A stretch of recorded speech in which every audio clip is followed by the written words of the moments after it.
Ang gabi sa paligid ng Avenida Rizal sa Maynila ay tila karaniwan. Masikip, puno ng aktibidad at walang anumang kakaibang tanda. Ngunit, sino ang mag-aakala na mula sa hanay ng mga ordinaryong tindahan, isang malaking misteryo ang unti-unting nabubunyag? Isang may-ari ng tindahan ng elektronikong kagamitan, si Mang Tonyo Alcantara, 42 taong gulang, ay bigla na lamang iniulat na nawawala ng walang abiso simula noong isang linggo. Ayon sa mga residente, kilala si Mang Tonyo bilang isang mabait at masipag na tao. Tuwing umaga, siya mismo ang nagbubukas ng kanyang tindahan at tuwing gabi, umuwi siya sa tamang oras. Ngunit noong Biyernes ng gabi noong nakaraang linggo, ang pinto ng kanyang tindahan ay natagpuang bukas. Nakasindi pa ang ilaw. Ngunit si Mang Tonyo ay wala kahit saan. Sa loob ng tindahan ay natagpuan lamang ang kanyang cellphone at wallet na naiwan sa cashier's desk. Ang nagpapanik na pamilya ay agad na nagulat sa istasyon ng pulisya ng Maynila. Agad namang kumilos ang pulisya at sinuri ang mga recording ng CCTV mula sa ilang tindahan sa paligid. Mula sa mga recording, nakita si Mang Tonyo na lumabas ng kanyang tindahan bandang 10:30 ng gabi, nakasuot ng itim na jacket at mahabang pantalon. Ngunit ang nakakagulat, walang kahit isang kamera ang nakakuha ng kanyang pagbabalik. Matapos dumaan sa makipot na eskinita sa likod ng tindahan, ang kanyang bakas ay bigla na lamang nawala. Lumawak ang paghahanap. Isang pinagsamang grupo mula sa pulisya at mga voluntaryong residente ang naghahanap sa paligid ng maliit na ilog sa likod ng hanay ng mga tindahan. Ngunit hanggang sa ikatlong araw, wala pa ring resulta. Nagsimula nang kumalat ang mga tsismis. May naghinala na si Mang Tonyo ay dinukot dahil sa utang. Mayroon ding nagsabi na kusa siyang naglaho. Nanatiling mainat ang pulisya at hiniling sa publiko na huwag maghula-hula. Samantala, ang kanyang asawa, si Aling Linda, ay umiiyak na lamang araw-araw sa harap ng tindahan na ngayon ay kalahating sarado. Anya, hindi pa raw siya nakakatanggap ng anumang banta noon. Lahat ay maayos. Wala kaming kaaway, mahina niyang sabi sa harap ng media. Ngunit para sa mga investigador, may isang bagay na tila kakaiba. Mula sa paunang pagsusuri, nakita ang mga bakas ng putik sa sahig sa likod ng tindahan. Samantalang ang lugar na iyon ay karaniwang malinis. Ang kondisyong ito ay lalong nagpakaba sa mga residente. Ilang tindahan ang nagpasya na magsara ng mas maaga dahil sa takot na mangyari ang parehong bagay. Dinagdagan din ng pulisya ang kanilang patrol sa gabi sa paligid ng lugar. Patuloy kaming mag-imbestiga hanggang sa mabunyag ang misteryong ito, sabi ni Emeje. Ramon Cruz, hepe ng investigasyon ng istasyon ng pulisya ng Maynila, sa kanyang maikling press conference. Ngunit ang investigasyon na ito ay nagsimula pa lamang dahil makalipas ang 2 araw, may natuklasan ang forensic team sa likod ng tumpok ng kahoy malapit sa ilog sa likod ng tindahan. Isang bagay na nagpabago sa direksyon ng investigasyon sa kaso ng pagkawala ni Mang Tonyo. Nang umagang iyon, ang kapaligiran sa paligid ng Avenida Rizal ay nagbago at naging mas nakakatakot. Ang mga yellow tape ng pulisya ay nakalatag sa likod ng tindahan ni Mang Tonyo. Nagkukumpulan ang mga residente sa malayo, sinusubukang silipin kung ano ang nangyayari. Matapos ang halos 1 linggo ng walang resulta, sa wakas ay may natuklasan ang pulisya na pinaghihinalaang direktang may kinalaman sa pagkawala ni Mang Tonyo. Sinuyod ng forensic team ang likod ng marumi at basurang maliit na ilog. Sa gitna ng tumpok ng mga lumang kahoy at basang sako, nakita ng isang opisyal ang isang malaking itim na plastic bag na mahigpit na nakatali. Nang buksan ito, natahimik ang lahat ng nasa lugar. Sa loob ay naroon ang mga damit ni Mang Tonyo, kumpleto sa itim na jacket, at mahabang pantalon na huling suot niya sa recording ng CCTV. Ngunit ang kakaiba, walang anumang tanda ng kanyang katawan doon. Ang mga ebidensya ay agad na dinala sa forensic laboratory. Nakita rin ng pulisya ang mga tuyong bakas ng dugo sa isa sa mga tabla ng kahoy sa paligid ng lugar. Bagamat hindi pa lumalabas ang resulta ng laboratory test, lumitaw ang malakas na hinala na ang dugo ay kay Mang Tonyo. Simula noon, ang kapaligiran ng investigasyon ay lubhang nagbago mula sa paghahanap ng nawawalang tao tungo sa investigasyon ng kaso ng hinihinalang karahasan. Sa maikling panayam, sinabi ni Emeje. Ramon Cruz, hepe ng investigasyon ng istasyon ng pulisya ng Maynila, may natuklasan kaming ilang bagong pahiwatig, ngunit hindi pa namin maaaring sabihin kung buhay pa ang biktima o hindi. Hinihiling namin sa publiko na manatiling kalmado at huwag magpakalat ng mga balitang hindi pa kumpirmado. Ang pahayag na yon ay hindi nagpakalma sa mga residente. Sa halip, mas maraming tao ang dumating sa lugar, umaasang malaman ang katotohanan. Karamihan sa mga tindahan sa paligid ay nagpasya na hindi magbukas sa loob ng ilang araw dahil sa takot at pangamba. Dinagdagan din ng pulisya ang kanilang patrol sa gabi sa paligid ng lugar. Patuloy kaming mag-imbestiga hanggang sa mabunyag ang misteryong ito. Ngunit ito ay simula pa lamang ng isang malaking pagbubunyag na yayanig sa lungsod ng Maynila. Dahil makalipas ang 2 araw pagkatapos matagpuan ang bag, may isang tao ang biglang dumating sa istasyon ng pulisya na may tensyonadong mukha at nanginginig na boses, at umamin na alam niya kung saan talaga nagpunta si Mang Tonyo. Kinabukasan ng umaga sa istasyon ng pulisya ng Maynila, biglang naging tensyonado ang kapaligiran. Isang lalaki na nasa 35 taong gulang ang dumating na may nag-aatubiling mga hakbang.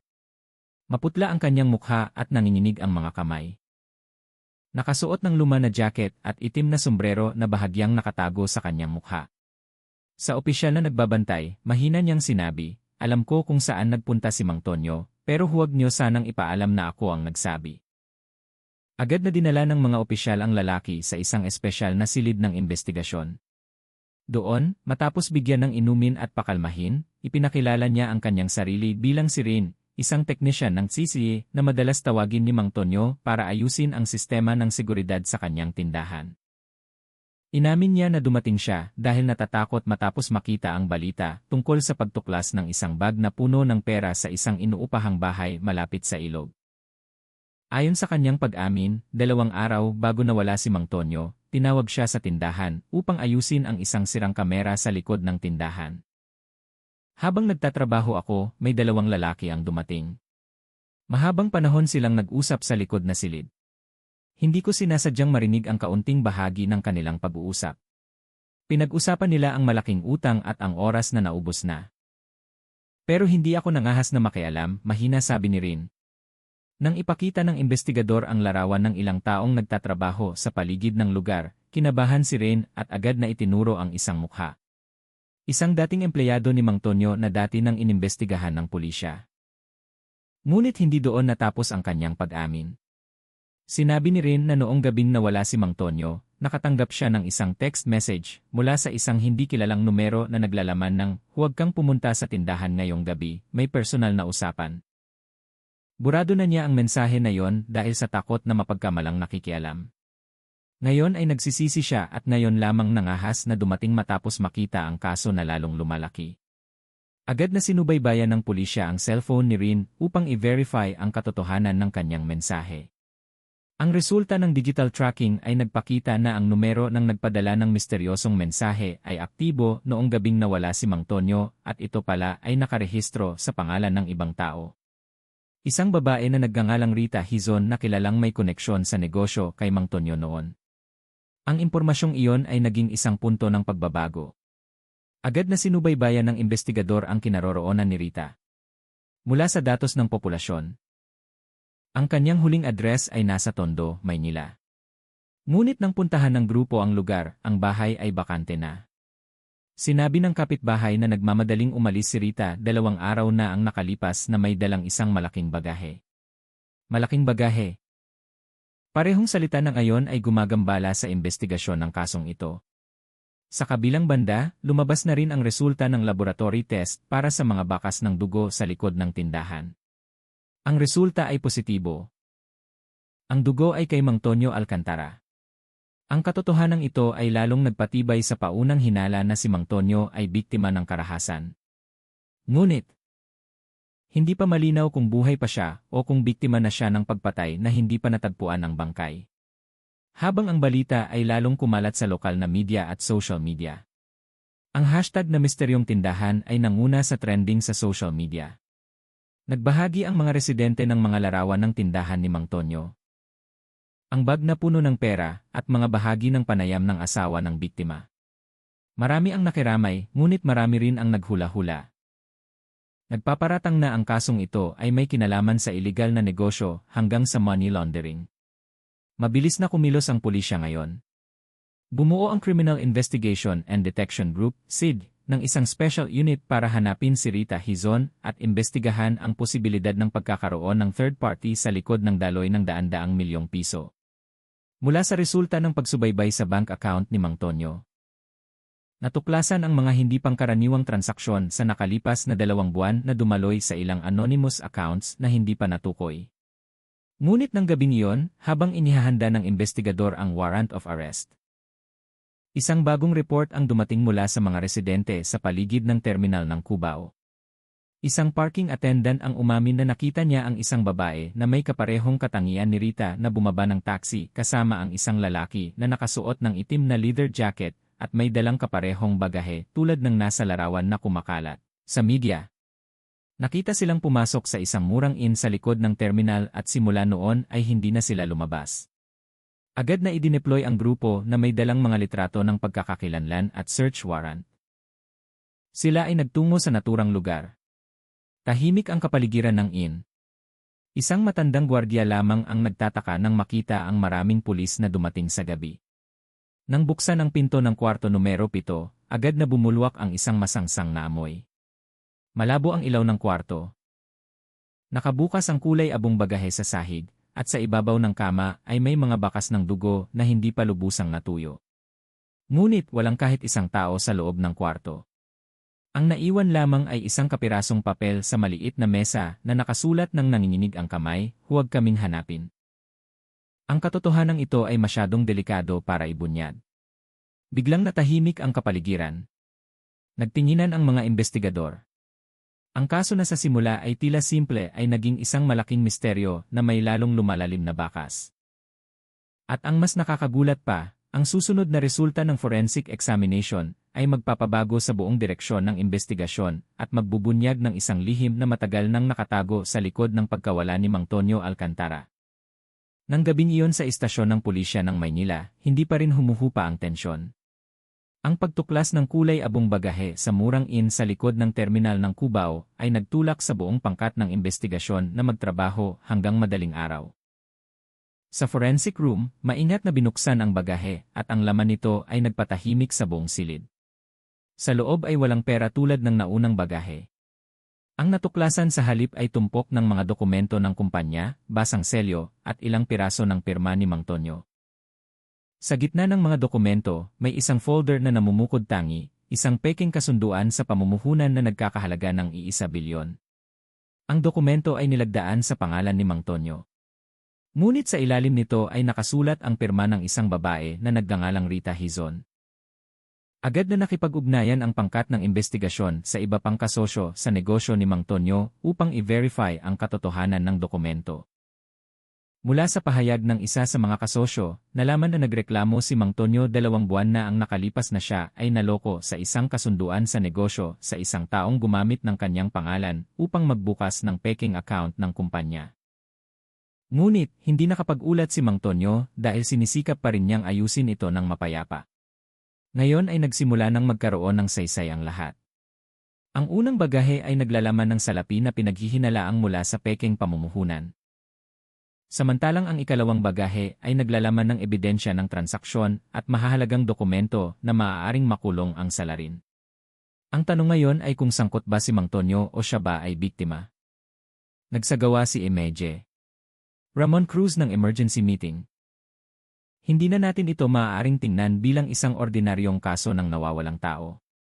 May malaking daloy ng pera, mga peking dokumento, at 2 taong nawawala ngayon. Ang tanging paraan ay hanapin si Rita sa lalong madaling panahon, sabi niya ng may matigas na tono. Samantala, bumalik ang investigador upang suriin ang lokasyon ng inn. Mula sa mga fingerprints sa kwarto numero 7, natuklasan ang 2 magkatugmang pagkakakilanlan, si Rita Hizon at isang taong nagngangalang Hector Manalo, isang lalaki na may criminal record bilang isang sangkot sa pandaraya sa pamumuhunan ilang taon na ang nakalipas. Lalong lumakas ang hinala. Posibleng sina Rita at Hector ay magkasama sa isang peking network ng pamumuhunan gamit ang pangalan ni Mang Tonyo bilang tagapamagitan. Ngunit, lumitaw ang isang bagong nakakagulat na katotohanan. Mula sa pagsisiyasat ng CCA sa terminal, malinaw na nakita na noong gabing bago matagpuan ang bagahe, lumabas sina Rita at Hector mula sa inn na may dalang isang malaking itim na bagahe. Ngunit, sa pagkakataong ito, ang bagahe na yon ay hindi natagpuan sa anumang kwarto. Pinaghihinalaan ng grupo na ang bagahe ay naglalaman ng pinakamahalagang bagay. Ito man ay pera mula sa krimen o isang bagay na mas madilim pa. Pinalawak ng pulisya ang paghahanap hanggang sa mga liblib na lugar ng Maynila. Sinubaybayan nila ang mga ruta ng bus sa pagitan ng mga terminal hanggang sa pantalan ng Maynila. Ngunit ang bakas ni Narita at Hector ay tila nawala sa hangin. Sa parehong oras, lalong lumaki ang balita tungkol sa kasong ito sa media. Ang mga headline sa online portal ay nagsulat na 2 misteryosong bagahe sa pagkawala ni Mang Tonyo Alcantara, ngayon ay pinaghihinalaang may kinalaman sa sindikato ng pandaraya sa buong bansa. Ngunit sa likod ng media hype, may isang bagay na ikinabahala ng investigador. Nang muling suriin ang lokasyon ng inn, may natuklasan silang isang bagay na nalampasan. Isang maliit na flash drive na nahulog sa ilalim ng kama. Nang suriin sa digital laboratory, ang laman nito ay nagpatibok ng malakas sa puso ng lahat. Sa loob ng flash drive ay naroon ang internal footage ng tindahan ni Mang Tonyo.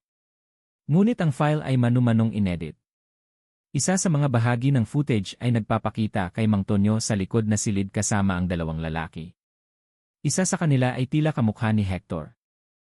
Sila ay tila nag-uusap ng tensyonado.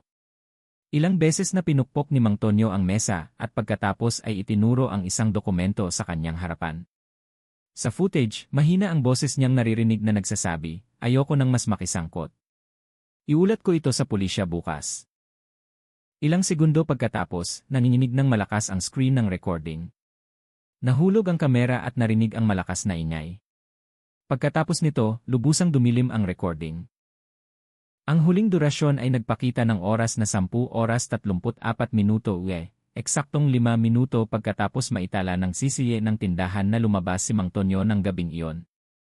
Ang gabi kung kailan siya nawala. Sa bagong ebidensya na yon, kumbinsido ang investigador na hindi nawala si Mang Tonyo dahil sa pagtakas, kundi dahil siya ay pinatahimik. Ngunit mayroon pa ring mas nakakagulat. Matapos suriin ng mas malalim, ang file ng flash drive ay nakasave sa ilalim ng isang kakaibang folder name, Bagahe 3. Agad na natahimik ang silid ng investigador. Kung ang unang bagahe ay naglalaman ng pera, ang ikalawang bagahe ay naglalaman ng mga dokumento, ano naman ang laman ng ikatlong bagahe at nasaan ito ngayon? Kinabukasan ng hapon, nang muling suriin ng grupo ang lugar sa paligid ng ilog sa likod ng tindahan, huminto ang isang asong panukoy sa isang bagong punto. Hindi kalayuan sa lugar kung saan natagpuan ang unang bagahe. Doon ay nakita ang isang tumpok ng malambot na lupa na bahagyang tinakpan ng lumang sako ng semento. Agad na naghukay ang mga opisyal at agad na naamoy ang masangsang na amoy. Sa loob ng ilang minuto, may nagsimulang lumitaw mula sa ilalim ng lupa. Mga piraso ng itim na tela, jacket, at sa loob nito, kamay ng tao. Isa-isa, nagsimulang sumigaw ang mga opisyal at tinawag ang forensic team. Pagkaraan ng maikling panahon, kinumpirma ang masamang balita. Ang katawan ni Mang Tonyo Alcantara ay natagpuan na nakalibing ng mababaw sa likod ng kanyang sariling tindahan. Ngunit, hindi pa tapos ang investigasyon dahil sa tabi ng bangkay ni Mang Tonyo ay natagpuan ang isang itim na bagahe na nakalibing kasama ng kanyang katawan, ang ikatlong bagahe. At nang buksan ang bagahe na iyon sa harap ng pangkat ng investigasyon ng gabing iyon, natahimik ang lahat. Sa loob ay maayos na nakaimbak ang tumpok ng mga larawan, listahan ng mga pangalan, at mga tala ng transaksyon mula sa iba't ibang lungsod. Lahat ay tumutukoy sa isang malaking network na matagal nang nagpapatakbo sa likod ng peking negosyo ng pamumuhunan. Sa ibabaw ng folder na iyon ay nakasulat ang pangalan ng may-ari ng network. Isang pangalan na hindi inaasahan. Nang gabing iyon, ang hangin sa Maynila ay tila mabigat. Ang forensic room sa istasyon ng pulisya ng Maynila ay nababalot ng kakaibang katahimikan. Lahat ng investigador ay nakatingin sa itim na bagahe na bagong bukas. Sa loob nito ay nakasalansan ang mga dokumento, saradong sobre, at mga larawan ng isang tao kasama ang iba't ibang mukha sa iba't ibang lugar, cafe, bodega, maging sa meeting room ng isang marangyang hotel. Ngunit ang nagpatulala sa lahat ay hindi ang laman ng mga dokumento, kundi ang isang pangalan na nakasulat sa unang pahina ng makapal na dokumento na may logo ng kumpanya ng pamumuhunan na si Bagong Buhay, presidente ng kumpanya, si Ginoong David Samson. Ang pangalang iyon ay agad na yumanig sa forensic room. Hindi ito estranghero. Si David ay isang kilalang batang negosyante sa Maynila na kilala bilang mapagbigay, madalas lumabas sa lokal na telebisyon, at maging rehistrado bilang isang donor sa mga social activities sa ilang malalaking simbahan sa lungsod. Walang sinuman ang naghinala na ang kanyang pangalan ay lilitaw sa gitna ng madilim na kasong ito.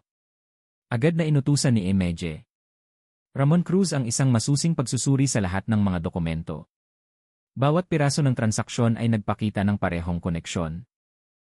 Malalaking halaga ng pera ang dumaloy mula sa account ng kumpanya ni Mang Tonyo patungo sa account ng si Bagong Buhay. Umabot sa mahigit 2 bilyon sa nakalipas na 6 na buwan. Ilang talaan ang nagpakita ng pirma ni Mang Tonyo sa bawat dokumento. Ngunit ang pagsusuri sa sulat kamay ay nagpatunay na karamihan sa mga pirma ay peke. Hindi lamang ito isang kaso ng pandaraya, mahina ngunit matigas na sabi ni Emeje Ramon Cruz. Ito ay isang organisadong network. Mabilis na lumalawak ang investigasyon. Nagsimulang subaybayan ng pulisya ang mga bakas ni David. Ngunit ang kakaiba, nang puntahan ng mga opisyal ang kanyang opisina sa kahabaan ng Quezon Avenue, ang 3 palapag na gusali ay bakante na. Nawala ang lahat ng empleyado simula umaga. Sa kanyang opisina, naiwan lamang ang isang malamig na tasa ng kape, at isang piraso ng papel na naiwan sa mesa ng resepsyonista na nakasulat, "Nagsunod lang kami sa utos." Sa parehong oras, ibinalita na ng media ang pagtuklas ng bangkay ni Mang Tonyo.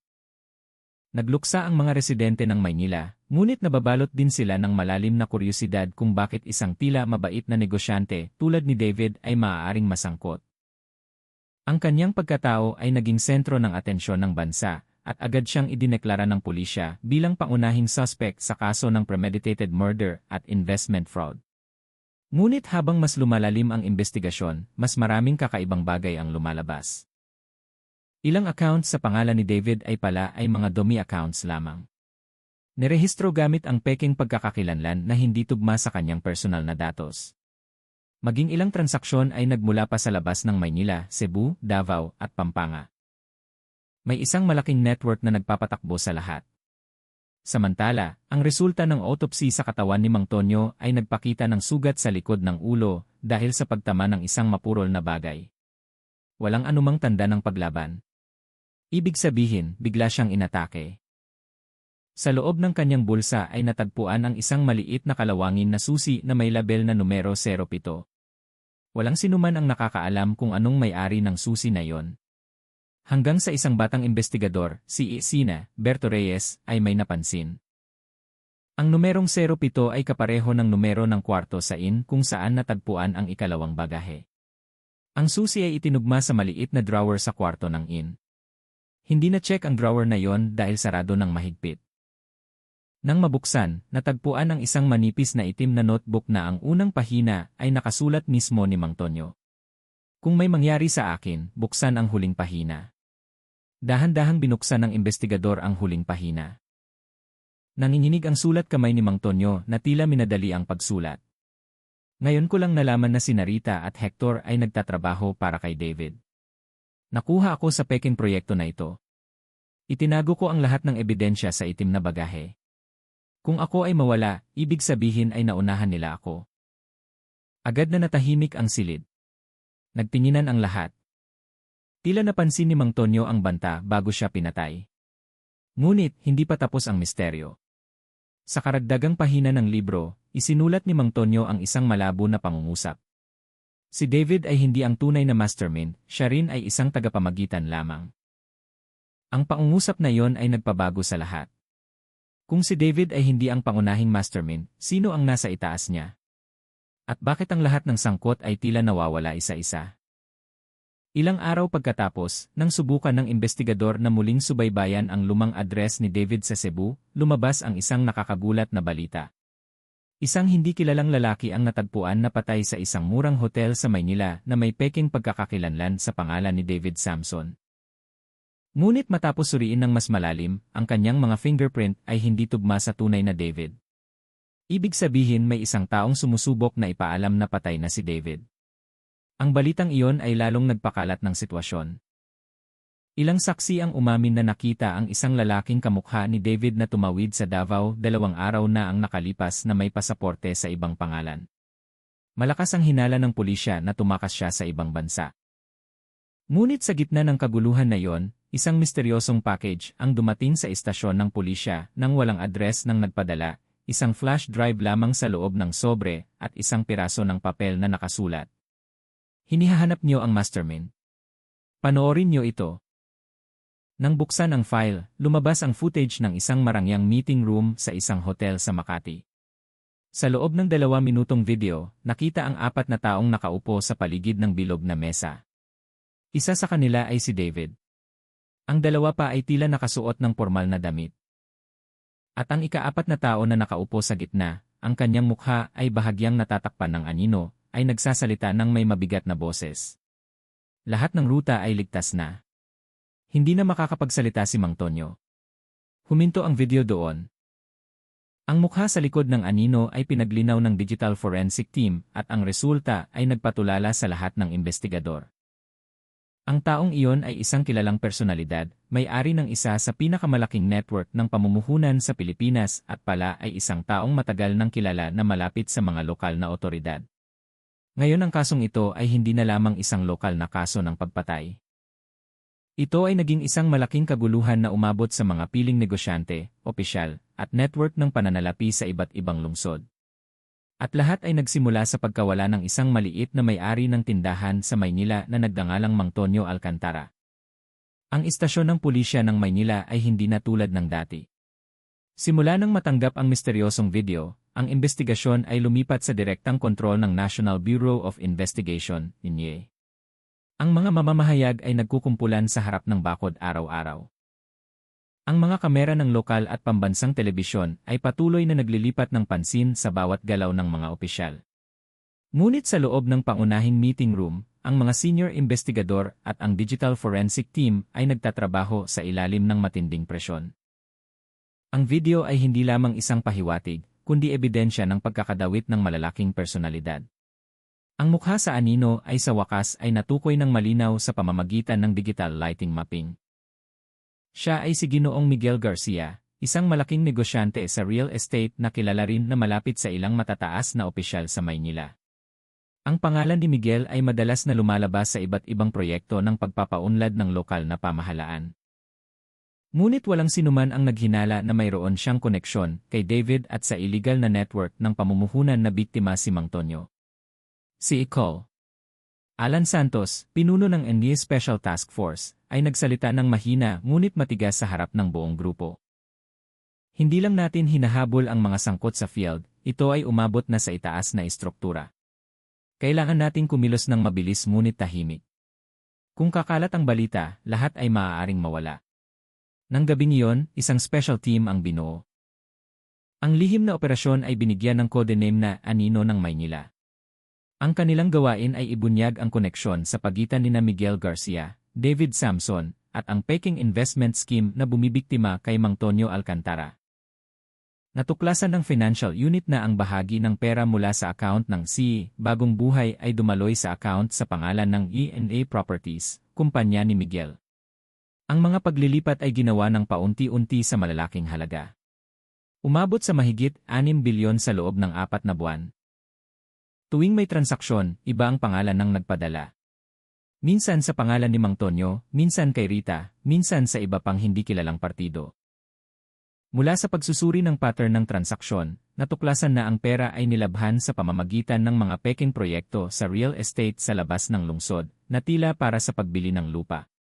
Sa katunayan, walang anumang transaksyon ng lupa sa lugar. Ito ang klasikong pattern ng money laundering at tila si Mang Tonyo ay ginamit bilang isang legal na intermediary upang lahat ay tila lehitimo sa papel. 2 araw pagkaraan, nakakuha ng mahalagang impormasyon ang Anino ng Maynila team.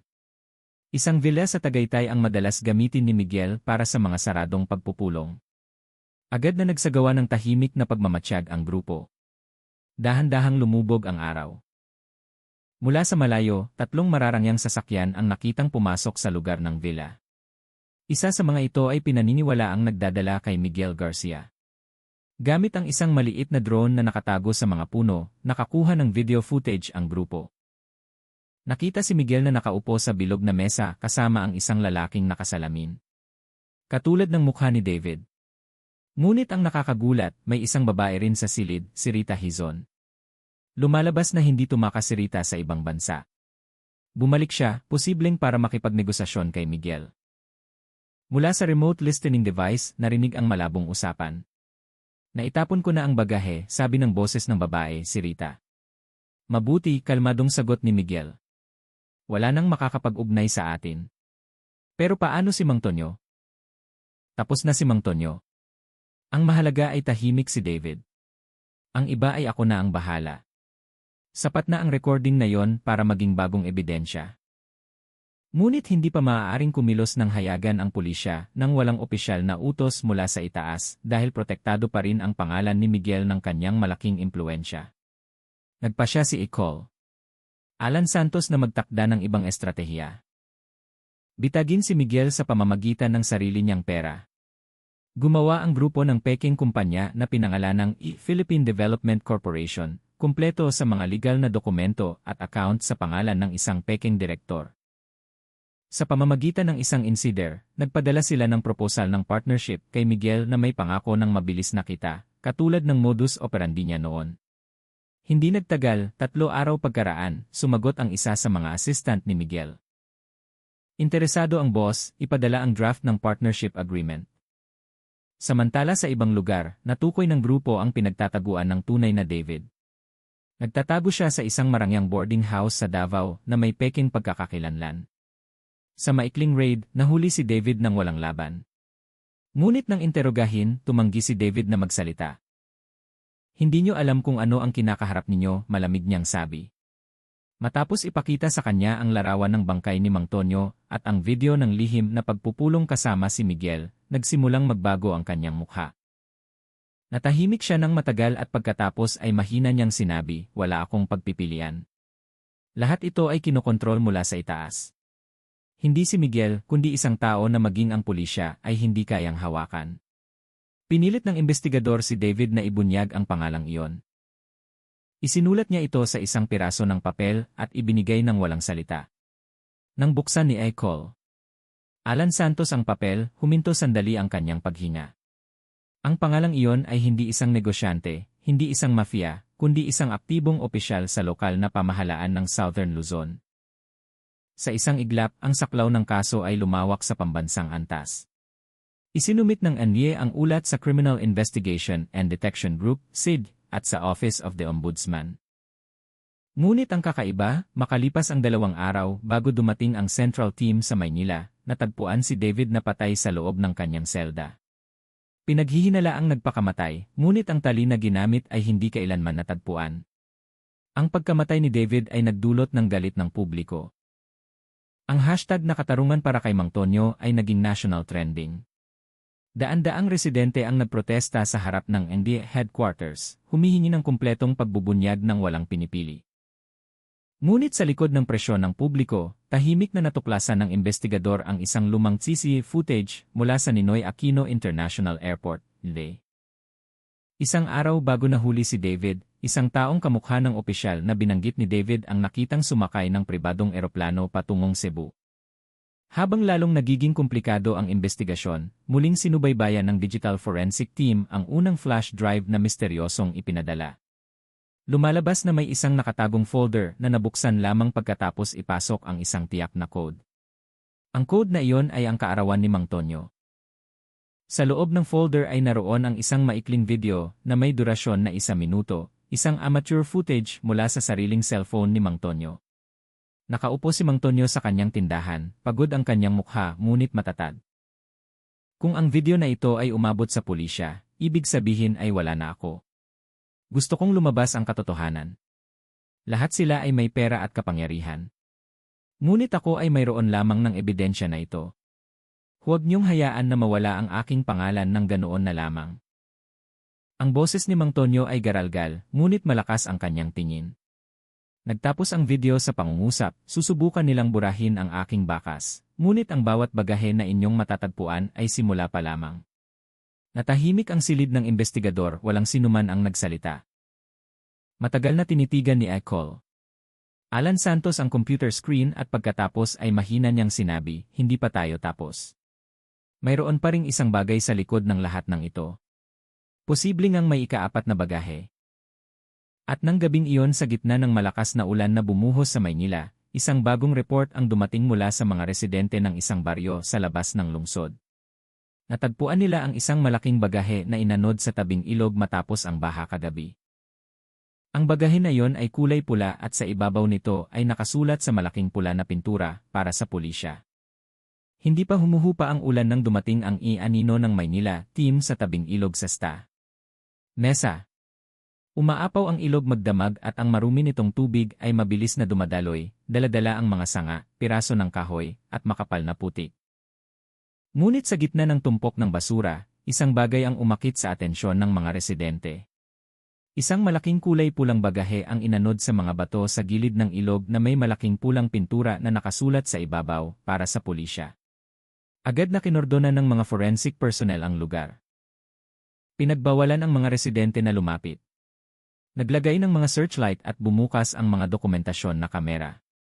Tumayo si Ecole Alan Santos sa gilid ng police line, matagal na tiningnan ang bagahe ng tahimik. Malakas ang tibok ng kanyang puso.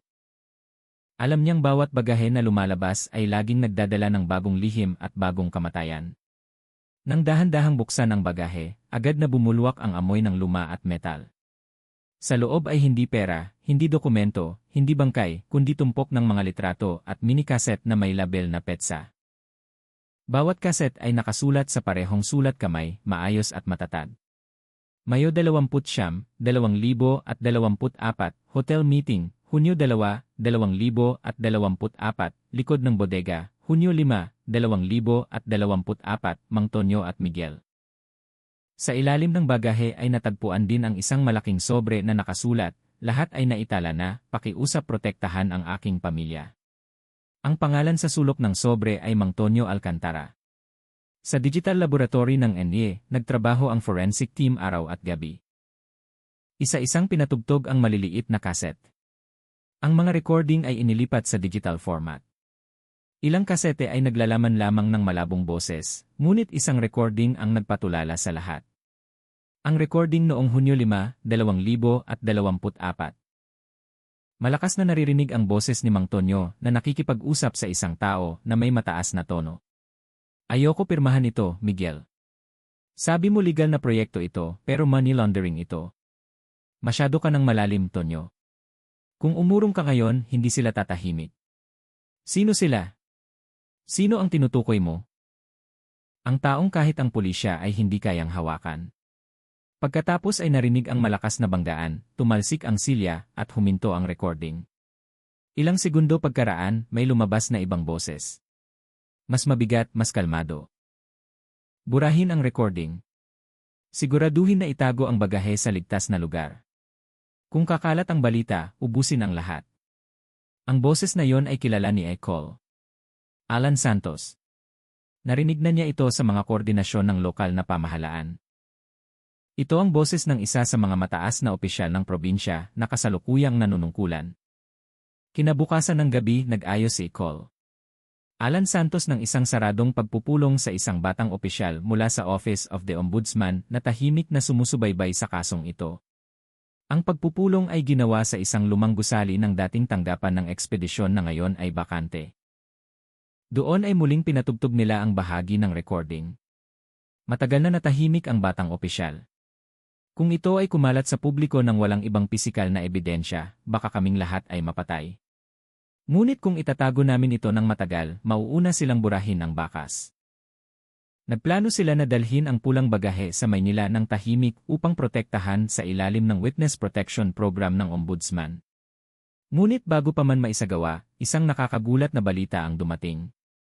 Si Rita Hizon ay natagpuan na patay sa isang inuupahang bahay sa Tondo. Ang kanyang katawan ay bahagyang nasunog at nakita ng pulisya ang isang bote ng gasolina sa malapit. Ngunit ang paunang resulta ay nagpakita na walang anumang tanda na siya mismo ang nagpasindi ng apoy. Sa kanyang pulso ay natagpuan ang mga bakas ng tali at isang gintong kwintas na may inisyal na NE, pinaghihinalaang kay Miguel Garcia. Ang impormasyon tungkol sa pagkamatay ni Rita ay nagpabilis sa pagkilos ng Anino ng Maynila team. Pinaghihinalaan nila natatakas si Miguel. Binantayan ng intelligence unit ang lahat ng pantalan at paliparan sa Luzon. At tama nga, alas 11:47 ng gabi, may dumating na ulat, isang pribadong jet ang biglang umalis mula sa Ley patungong Singapore sa pangalan ng NE Group. Agad na kumilos ang grupo. Sa gitna ng malakas na ulan, nagmamadaling tumakbo ang mga sasakyan ng pulisya patungong paliparan. Ngunit pagdating sa runway, nagsimula ng gumalaw ang eroplano. Inutusan ni Icol Alan Santos ang piloto na huminto. Ihinto ang eroplano sa pangalan ng batas, bumaba ngayon din. Hindi huminto ang eroplano. Nagpaputok ng babala sa hangin. Saka lamang bumagal ang eroplano. Mula sa loob, dalawang lalaking nakasuot ng itim na suit ang lumabas na may tensyonadong mukha. Isa sa kanila ay si Miguel Garcia. Agad siyang inaresto sa lugar. Ngunit ang kakaiba, sa buong biyahe patungo sa NE, si Miguel ay hindi nagsalita. Isang manipis na ngiti lamang ang palamuti sa kanyang mukha, na tila may alam siya na hindi pa naiintindihan ng sinuman. Sa interrogation room, sa wakas ay nagsalita si Miguel, ngunit ang kanyang mga salita ay nagpatindig ng balahibo sa lahat ng investigador. Akala niyo patay si Mang Tonyo dahil sa akin. Namatay siya dahil tumanggi siya sa isang tao na mas malaki pa sa akin. Ako ay tagapamagitan lamang, katulad ni David. Lahat kami ay bahagi ng sistema. Huhulihin niyo ako, ngunit hindi niyo sila mapipigilan. Sino sila? Tanong ni Icol Alan Santos ng mas matigas. Mahinang ngumiti si Miguel. Malalaman mo kapag lumabas ang susunod na bagahe. Ang pahayag na yon ay nagpatahimik sa investigador. Mayroon pa bang ibang bagahe o ito ba ay isang walang lamang banta para maghasik ng takot? Ngunit ang isang bagay sa kanyang tono ng boses ay tila masyadong tiyak, masyadong totoo para baliwalain. Nang gabing iyon, bumalik ang investigador sa tindahan ni Mang Tonyo para sa huling pagsusuri. Lahat ay sinuyod na noon, ngunit sa pagkakataong ito, nakatuon sila sa likod na sahig, sa ilalim mismo ng lugar kung saan natagpuan ang unang bakas ng dugo. Sa tulong ng metal detector, natukoy nila ang isang butas sa ilalim ng sahig. Nang buksan, natagpuan ang isang maliit na kalawangin na kahon na bakal. Sa loob nito ay may isang USB drive at isang basang piraso ng papel na nakasulat, ang huling bagahe ay wala dito, kundi sa lugar kung saan ko unang pinirmahan ang kasunduan. Matagal na tinitigan ni Icol Alan Santos ang talaan na yon. Alam niyang ang tinutukoy na lugar ay ang Manila Hotel, ang lugar kung saan nagsimula ang lahat. Gabi na, ngunit patuloy na nagmamadali ang mga pulis patungo sa hotel na yon. Sa lumang archival room sa basement ng hotel na matagal nang hindi ginagamit, natagpuan nila ang isang lumang kalawangin na locker na may numerong 17. Ang maliit na susi na natagpuan sa bulsa ni Mang Tonyo ay perpektong nagtugma. Dahan-dahang binuksan ang locker at sa loob nito ay nakalagay ang isang maliit na makintab na kulay pilak na bagahe na may kaparehong label tulad ng dati para sa pulisya. Matagal na tinitigan ni Icol Alan Santos ang bagahe ng walang kurap. Alam niyang kapag nabuksan ang bagahe na yon, ang buong laro ay magbabago ng direksyon. Dahil sa loob ng pilak na bagahe ay naroon ang huling ebidensya na maaaring magpabagsak sa lahat ng malalaking pangalan sa likod ng madilim na network na ito. Madaling araw sa Maynila, nababalot ng manipis na hamog ang kalangitan. Malabo ang ilaw ng mga ilaw ng kalsada. Samantala, sa likod ng Manila Hotel, mabigat na naririnig ang ugong ng mga sasakyan ng pulisya na bumabaon sa katahimikan. Sa madilim at maalikabok na silid sa basement ng hotel, nakatayo ang mga investigador na bilog. Sa gitna nila, nakalagay ang isang medium-sized na pilak na bagahe sa ibabaw ng bakal na mesa, malamig, at nagre-reflect ng liwanag ng flashlight. Ang bagahe na iyon ay tila naiba sa mga nauna, mas matibay na may 3 digit na kombinasyong kandado na bahagyang kinakalawang. Sa gilid nito ay may nakadikit na maliit na sticker na nakasulat, "Huwag buksan ng walang tamang dahilan." Tumayo si Icol Alan Santos sa harap ng bagahe. Mabigat ang kanyang paghinga. Ito ang huling ebidensya.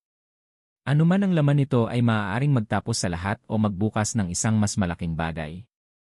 Matapos makakuha ng opisyal na pahintulot mula sa NBI, sa wakas ay binuksan ang pilak na bagahe sa harap ng forensic witnesses at ng ombudsman team.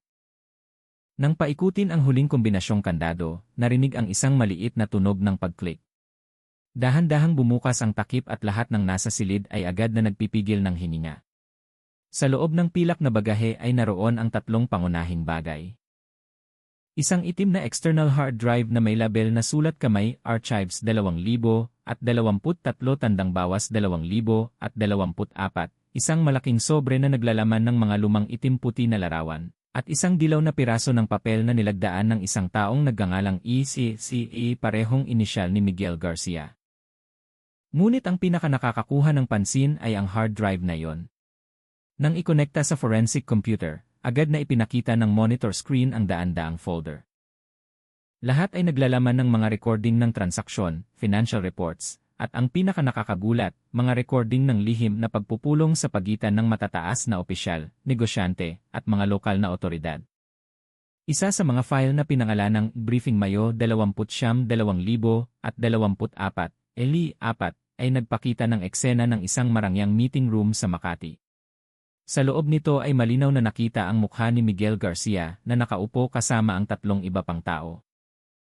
Isa sa kanila ay ang opisyal ng probinsya na dating binanggit sa boses ni Mang Tonyo. Ngunit ang ika-4 na tao ay hindi kailanman lumabas sa naunang investigasyon.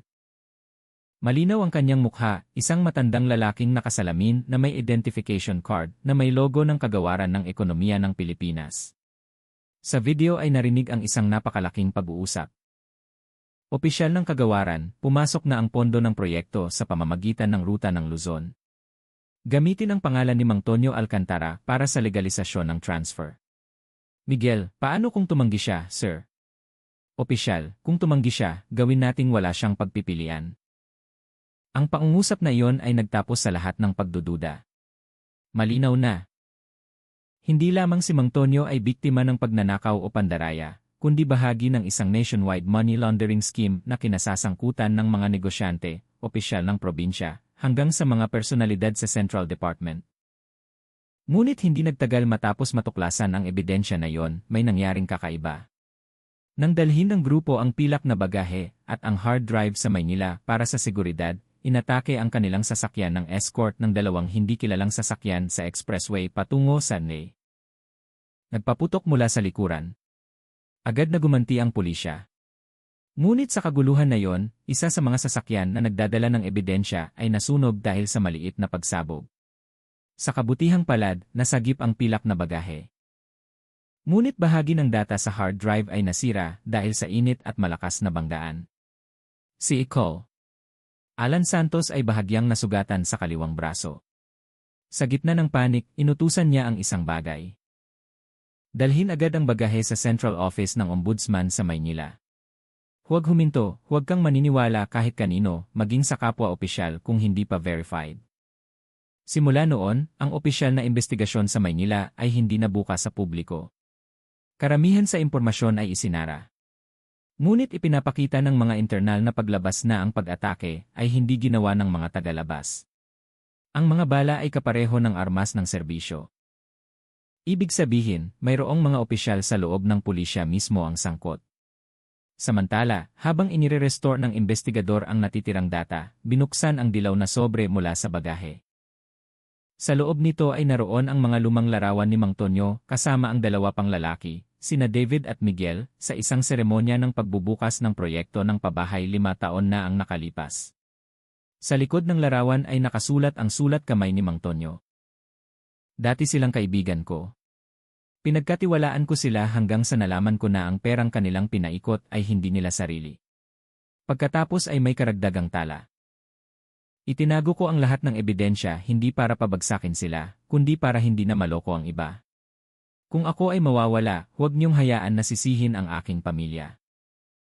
Ang liham na iyon ay tila ang huling habilin ni Mang Tonyo, na nagpapakita na lubos niyang alam ang panganib na kanyang kinakaharap.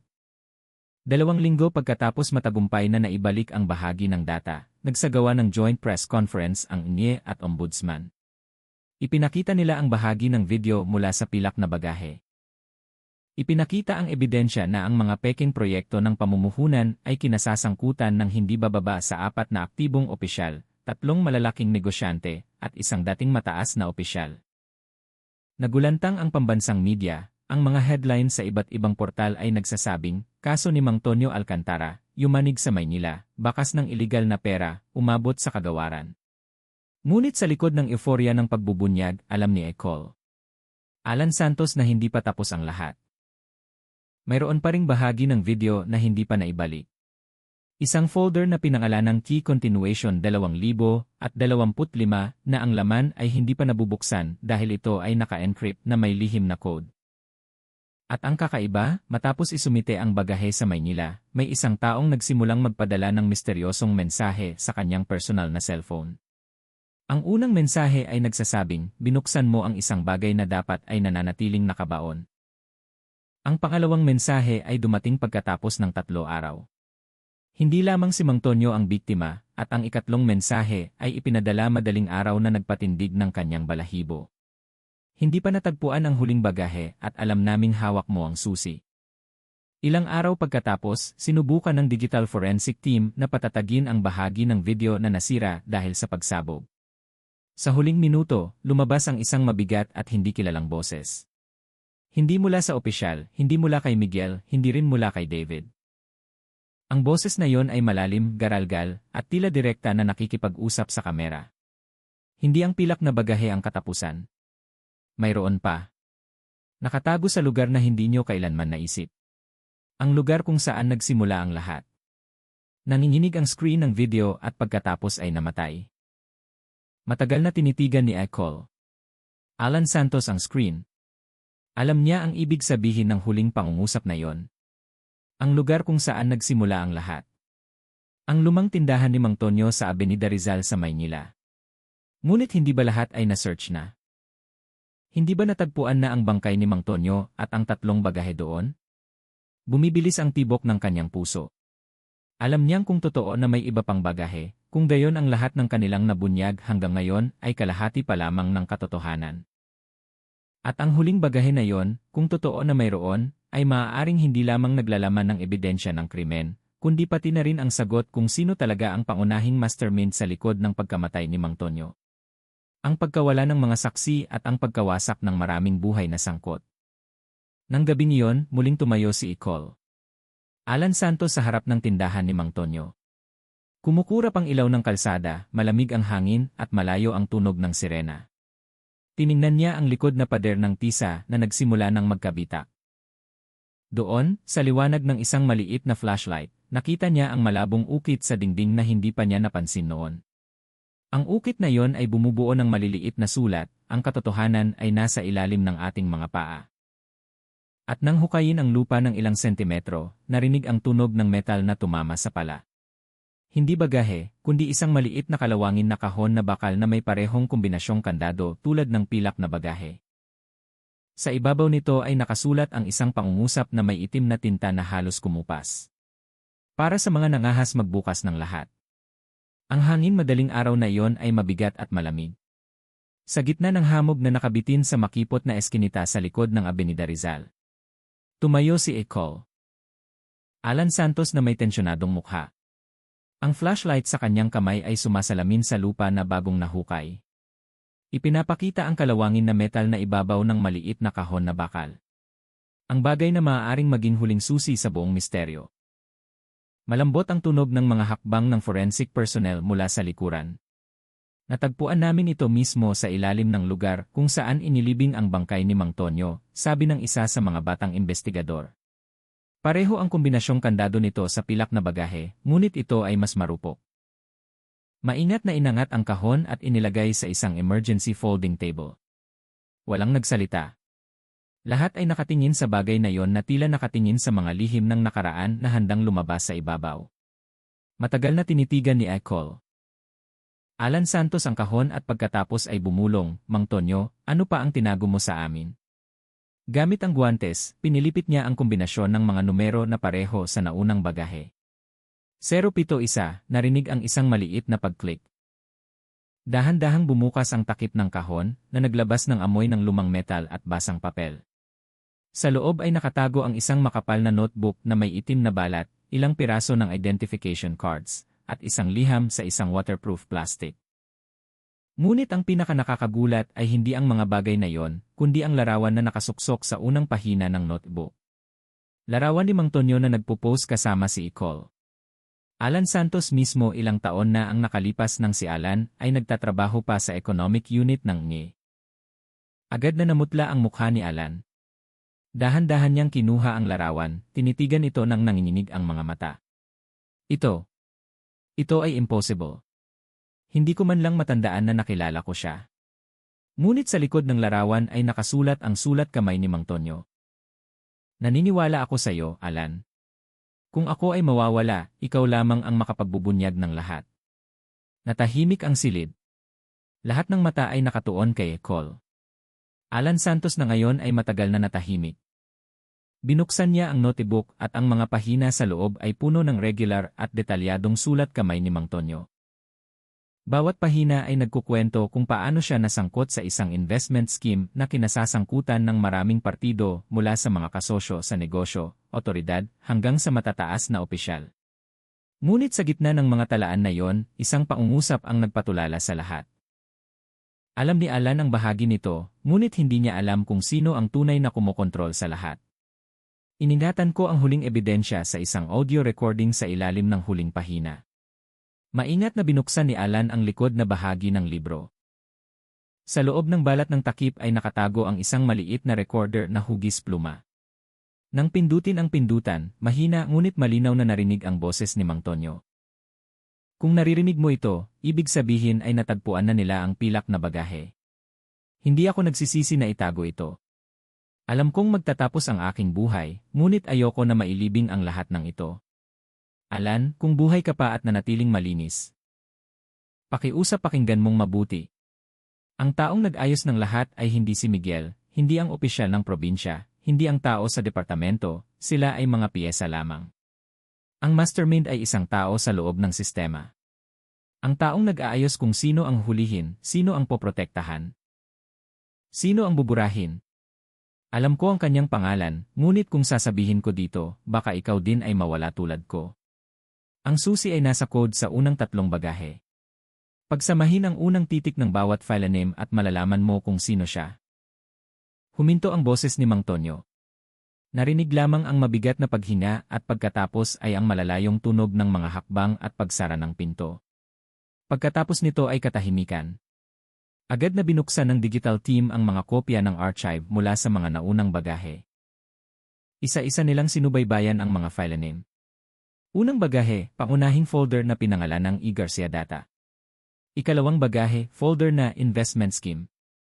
Ikatlong bagahe, folder na Operation Plan.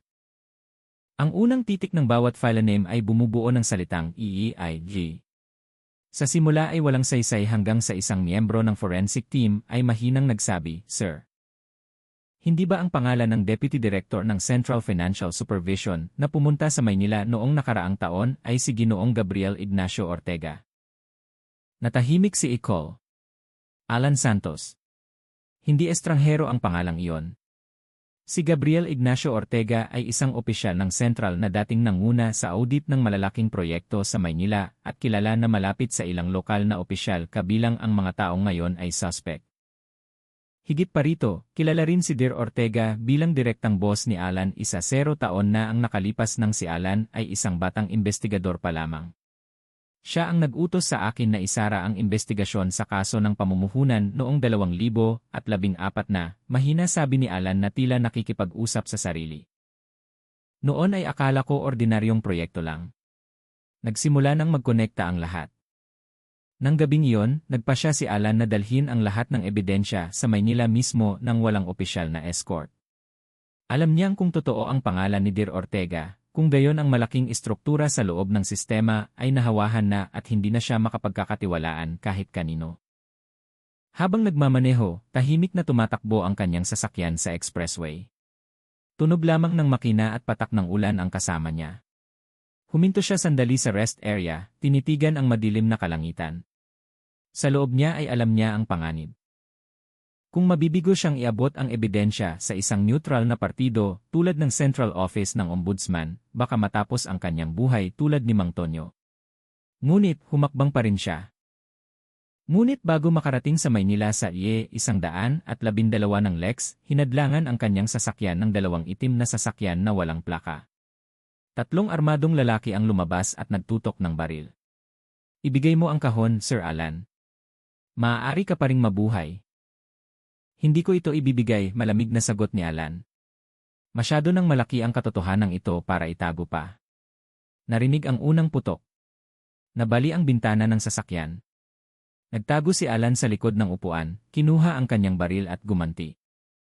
Sa maikling labanan ng putukan, isang attacker ang bumagsak, dalawa pa ang tumakas. Nasugatan si Alan sa kanang balikat, ngunit ligtas ang kahon. Duguan, ipinagpatuloy niya ang paglalakbay.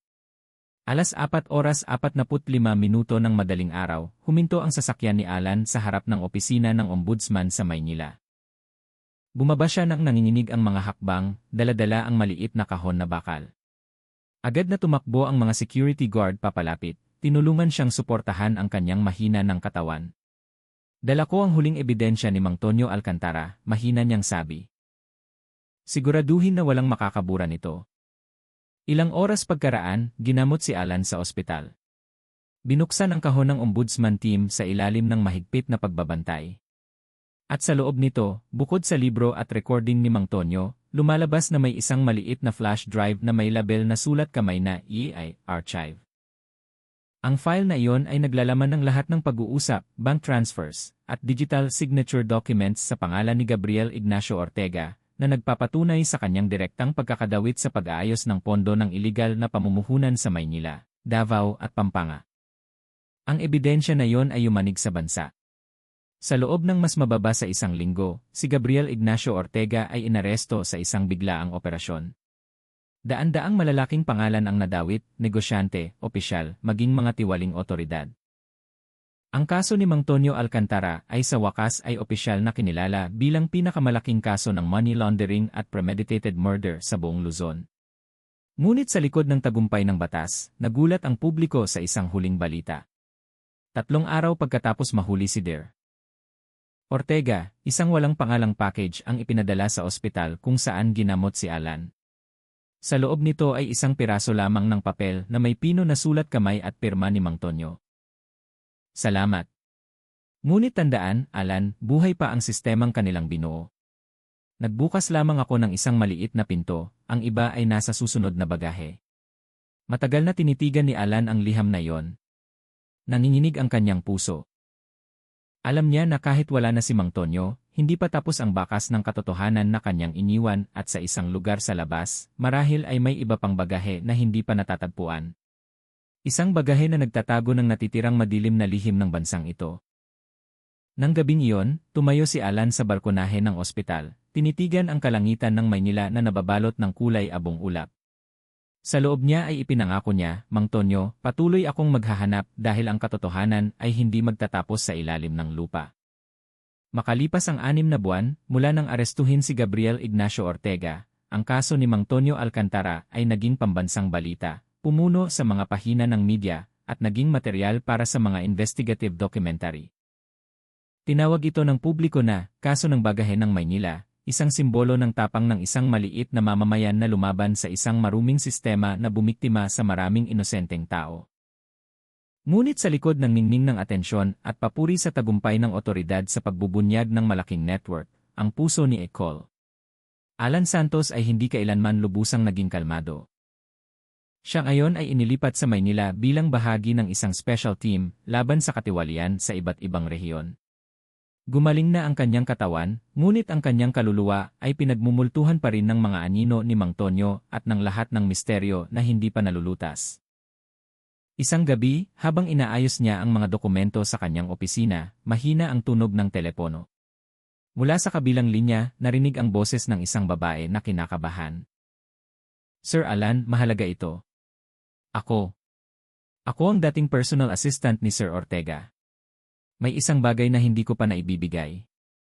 Kailangan kayong dumating mag-isa. Huwag kayong magdala ng sinuman. Bago pa man makapagtanong si Alan, naputol ang tawag. Ang numerong ginamit ay hindi rehistrado. Nang gabing iyon, dumating si Alan mag-isa sa lugar na binanggit sa susunod na mensahe. Isang lumang bus terminal sa labas ng Maynila na hindi na gumagana. Patay ang mga ilaw, isang lumang tindahan na lamang ang nakatayo na may butas ang bubong. Doon, isang babaeng nakasuot ng balabal ang nakaupo na may hawak na lumang folder. Wala na akong masyadong oras. Bago mahuli si Sir Ortega, may pinapahawak siya sa akin. Pero natatakot ako, ngayon ay hindi ko na kaya. Ibinigay ng babae ang isang malaking sobre na may pulang selyo. Sa labas ng sobre ay nakasulat ng maikli, kaso ng bagahe ng Maynila, huling bahagi. Binuksan ni Alan ang sobre. Sa loob nito ay may isang flash drive at isang liham na sulat kamay mismo ni Ortega. Kung nababasa mo ito, ibig sabihin ay bumagsak na ako. Ngunit maniwala ka, hindi ako ang mastermind. May mas mataas, mas maingat.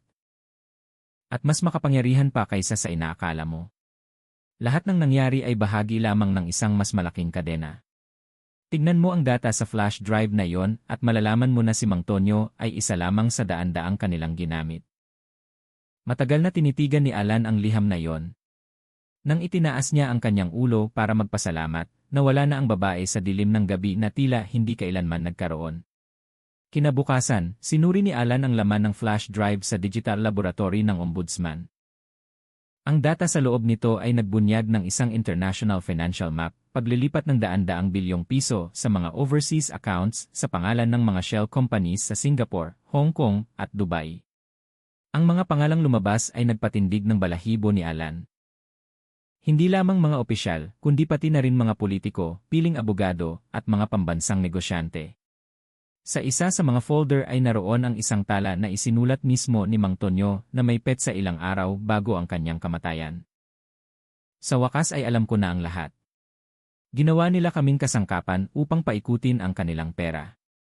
Ang tindahan, proyekto, at pamumuhunan ay mga takip lamang. Mayroon silang daan-daang Mang Tonyo sa iba't ibang lungsod. Ngunit kung mayroong makabasa nito, marahil ay patay na ako.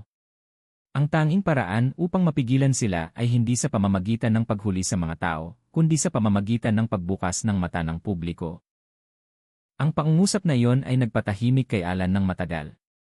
Napagtanto niya na kahit nahuli na si Ortega, ang sistemang tinutukoy ni Mang Tonyo ay hindi pa nawawasak.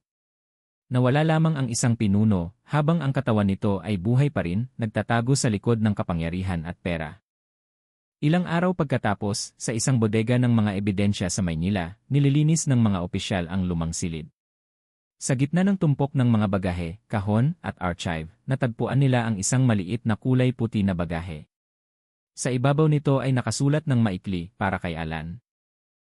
Agad na ipinadala ang bagahe sa Maynila. Binuksan ito ni Alan nang nanginginig ang mga kamay. Sa loob ay walang dokumento, walang pera, walang larawan, isang simpleng gintong kwintas lamang na may inisyal na "N" at isang maliit na piraso ng papel na nakasulat, "Malaya na ako." Ipagpatuloy mo ang laban na ito, Alan. Dahil ang katotohanan ay hindi kailanman namamatay, Mang Tonyo.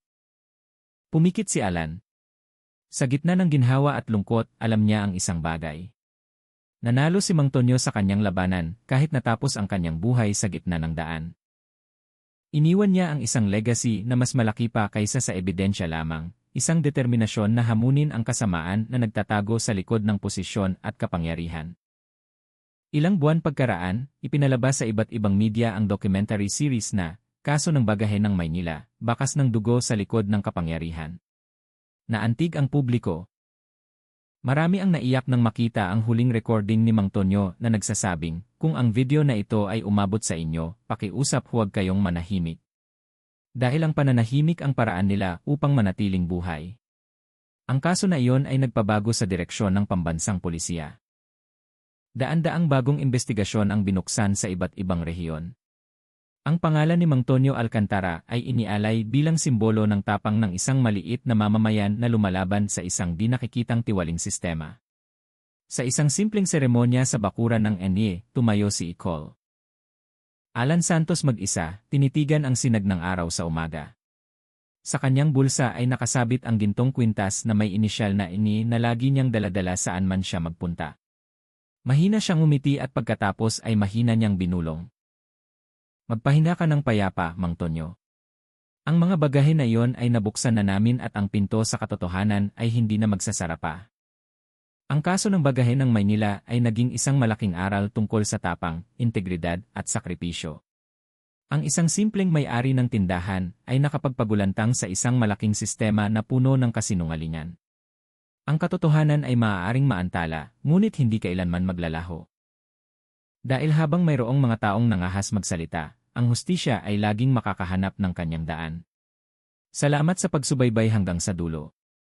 Huwag kalimutang i-like, magkomento, at mag-subscribe upang hindi makaligtaan ang susunod na tunay na kwento at investigasyon. Hanggang sa susunod na episode. Manatiling mapagbantay dahil ang katotohanan ay laging may boses. Ang kaso ng pagkawala ng may-ari ng tindahan sa Maynila ay sa wakas ay nagbunyag ng isang malaking network ng krimen sa pananalapi at kapangyarihan na matagal nang nakatago sa likod ng ordinaryong buhay ng isang maliit na mamamayan. Mula sa isang bagahe, nabuksan ang kadena ng korupsyon at pagtataksil na gumulantang sa bansa. Ang pakikipaglaban ni Mang Tonyo Alcantara ay patunay na ang katotohanan ay maaaring maantala, ngunit hindi kailanman mamamatay. Manatiling mapagbantay dahil ang bawat kwento ay maaaring magtago ng lihim sa likod nito. Huwag kalimutang i-like, magkomento, at mag-subscribe upang hindi makaligtaan ang pinakabagong balita mula sa amin.